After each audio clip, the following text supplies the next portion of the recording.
Iya, alhamdulillah jadi laporan per siang ini sudah ada 35 kabupaten kota yang sudah merampungkan proses penghitungan perolehan suara di masing-masing TPS. Jadi tinggal menyisakan 3 kabupaten kota yang belum memberikan report, tetapi bukan berarti dari 3 kabupaten kota itu belum selesai sebenarnya tidak. Karena kalau kita bandingkan dengan data center sudah 99%, berarti itu artinya menyisakan beberapa TPS di 3 kabupaten kota itu yang belum masuk, artinya belum selesai, sehingga mereka belum melaporkan. Nah, nanti prosesnya setelah ini kalau berdasarkan tahapan, dan sampai hari ini tahapan tidak berubah, jadi mulai hari ini 28 sampai tanggal 3 proses rekapitulasi di tingkat PPK, tingkat kecamatan itu sudah bisa dilaksanakan. Nanti setelah itu tanggal 29 sampai tanggal 6 itu di tingkat kabupaten kota.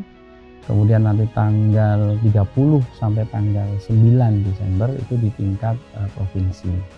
Sampai hari ini tidak ada laporan terkait kendala yang cukup serius, kemudian kita harus betul-betul punya atensi khusus ya pada kabupaten kota, itu tidak ada.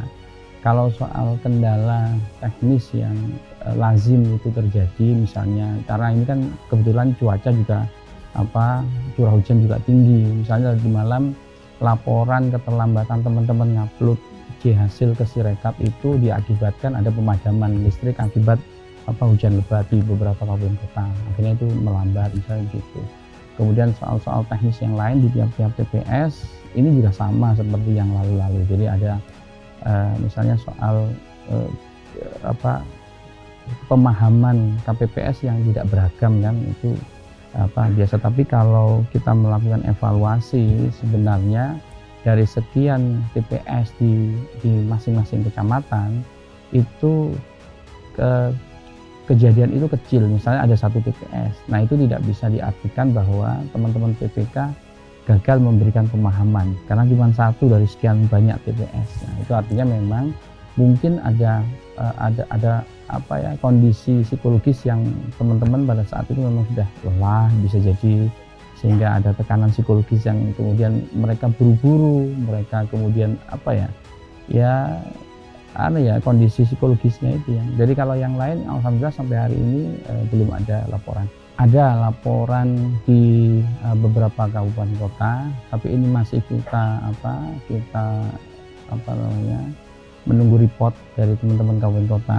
Khususnya teman-teman sekarang sedang berkoordinasi dengan teman-teman Bawaslu kaitannya beberapa kejadian misalnya kita masih menunggu laporan dari Bondowoso, kemudian dari Bangkalan, dan dari Sumeneb sudah memastikan, karena kita koordinasi dengan teman-teman Bawaslu, ada 1 TPS yang sangat mungkin nanti akan dilakukan pemungutan suara ulang. Itu juga karena ada itu tadi, jadi ada 1 TPS dari sekian banyak TPS yang pemahamannya harusnya sama gitu, tapi ternyata yang tadi saya sampaikan itu ada beberapa kondisi yang mengakibatkan KPPS-nya mungkin dalam kondisi psikologisnya mungkin juga kecapean duluan. Ya, sampai tadi malam laporan dari teman-teman SDM melaporkan ada kurang lebih 5 orang. 5 orang itu 1 KPPS. Mohon maaf kalau saya salah, nanti saya cek lagi datanya ya. 1 KPPS, kemudian yang 4 itu Linmas, petugas ketertiban. Rata-rata mereka kelelahan. Bahkan ada 1 pemilih laporan kita dari Nganjuk kemarin itu memang usia lanjut, jatuh di bilik gitu. Jadi belum sempat nyoblos, tapi surat suara sudah dibawa di bilik, jatuh, kemudian dievakuasi oleh teman-teman, dibawa ke rumah sakit, dalam perjalanan meninggal. Itu sama kejadiannya dengan di Kediri Kota, itu juga sama teman-teman petugas ketertiban. Ya betul. Sebenarnya kita belajar dari pengalaman-pengalaman yang sebelumnya, itu himbauan demi himbauan, bahkan kita itu instruksinya sifatnya instruktif ya untuk teman-teman KPPS melaksanakan pekerjaannya itu dibatasi sampai jam berapa di H-1 kan pelaksanaan tanggal 27 ya. Tanggal 26 itu jangan sampai teman-teman KPPS itu tidur terlalu malam misalnya begitu ya. Kenapa? Karena itu pasti nanti akan mempengaruhi kinerja mereka ketika tanggal 27. Nah, sementara posisi linmas yang hari ini lebih banyak linmas ini petugas ketertiban yang gugur itu karena memang tugas mereka itu juga harus menjaga kan ya, apalagi perbedaan antara pola seleksi KPPS dengan pola seleksi petugas ketertiban itu beda.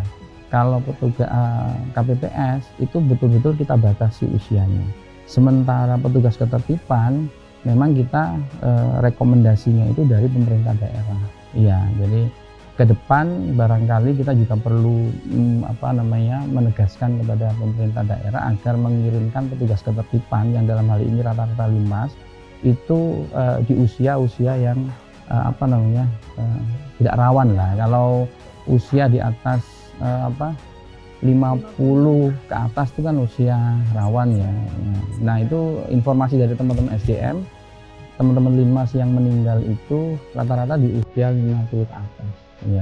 Iya, jadi memang seharusnya masyarakat atau semua pihak lah ya, itu memang harus menunggu proses yang dilakukan secara berjenjang. Jadi proses penghitungan, meskipun beberapa pihak sudah ngantongi kan angka-angka itu, tapi regulasi kita mengamanatkan ada proses penghitungan dan rekapitulasi secara berjenjang, itu yang nanti akan kita jadikan sebagai dasar formil untuk mengumumkan hasil penghitungan suaranya, mana yang memenangkan kontestasi, berapa persen suaranya, berapa total suaranya.